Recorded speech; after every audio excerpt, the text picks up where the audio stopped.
You know, in the vast library of history, some stories just shine brighter than others. Today, we're diving into the life of a scholar so revered, his work has been a cornerstone of Islamic thought for centuries.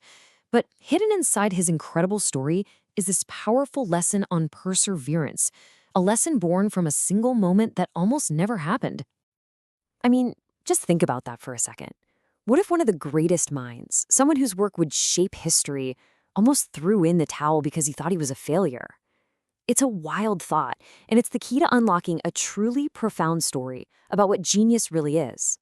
All right, so let's introduce the man of the hour. In the world of Islamic scholarship, you just can't avoid his name. His full name was, well, it was a mouthful.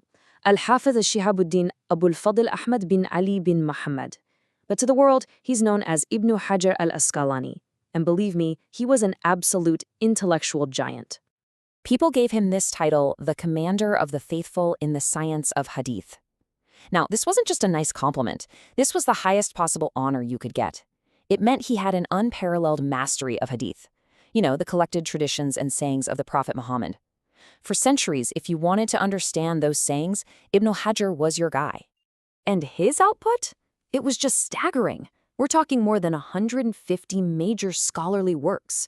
The man was basically a walking encyclopedia. His legacy is just etched into the fabric of Islamic thought. But this is where the story gets really interesting. That's right, the same person who earned that incredible title, the man who wrote a whole library's worth of books, he started out as a young student who was on the verge of despair, totally convinced he just wasn't smart enough to learn. So to really get how huge his triumph was, we first have to understand just how deep his struggle went, and it started really early on. He was born in Egypt, but his childhood was marked by tragedy. He became an orphan, losing both his father and his mother when he was very young. So he was already starting from a tough place, and that kind of set the stage for the academic struggles that would push him right to his breaking point. This was pretty much what was going on inside his head in the classroom. While all the other students seemed to be soaking up knowledge like sponges, he just felt like he was hitting a brick wall. The words, the ideas, the texts, nothing would stick. He genuinely felt like his mind was broken. And this was the source of all his pain. He'd watch his classmates recite these long passages from memory, and here he was struggling to get the basics. Every single day was just another reminder of this huge gap he felt between himself and everybody else. It was fueling this deep, deep sense of frustration. And then, he finally hit his limit. He decided he was just wasting everyone's time. His teachers. So he made this heartbreaking decision.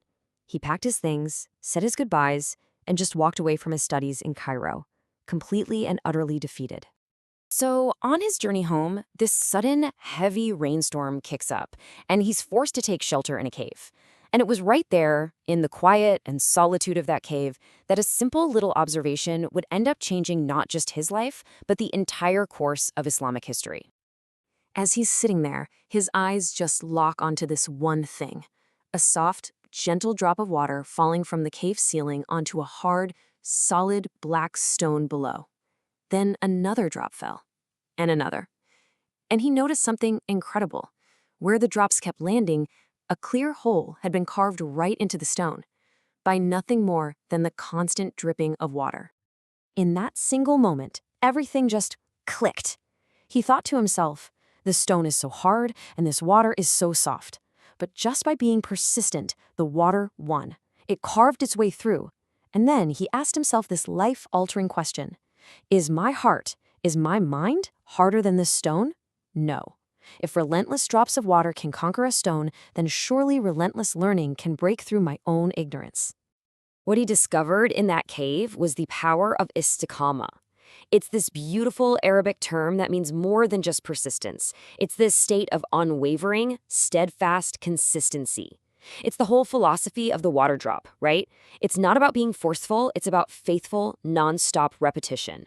So, with this new fire in his heart, he literally raced back to Cairo and rejoined his study circles.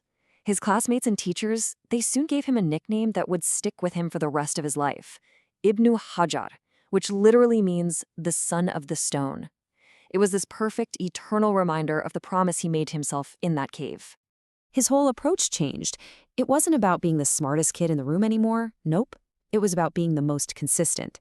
He went and learned from the greatest masters. He traveled all over Damascus, Mecca, Yemen, chasing knowledge. And eventually, he started the massive undertaking of writing his greatest work. Now, let's put his effort into perspective for a second. His masterpiece, a book called Fathul Bari, it's a commentary on the most important collection of hadith. It took him over 25 years to write, a quarter of a century on one single project. I mean, compare that to a modern doctoral thesis. This was the ultimate expression of his water drop philosophy. And when he finally finished it, he knew exactly what it meant. This wasn't just a book, it was a victory for persistence over doubt. He was so happy, he threw this huge feast in Cairo, inviting scholars and officials to come celebrate with him. So, what's the big takeaway from this incredible life? The journey of Ibnu Hajar teaches us something really fundamental about success and about what we're all capable of. It teaches us this powerful lesson. Look, innate talent is a gift, sure, but it can make you lazy. Relentless persistence, on the other hand, that's a choice. It's a strength that you build through struggle, and it can create greatness in a way that raw talent all by itself never could. This quote just nails the moral of his life story, doesn't it? The person who is consistent, who is dedicated, will always, eventually, outperform the person who is brilliant but lazy. It's like a law of nature, proven in a cave all those centuries ago. So the lesson for all of us is to be like water. Don't worry if you feel slow or if you feel like you're not as talented as someone else. Just focus on being consistent. Be gentle with yourself, but be relentless in your effort, because with enough time and focus, you can break through any rock standing in your way. And that leaves us with one final question to think about. We all have obstacles in our lives that seem as hard and immovable as a stone. Maybe it's a difficult skill, a tough project, a personal goal. So the real question is, what stone will you conquer?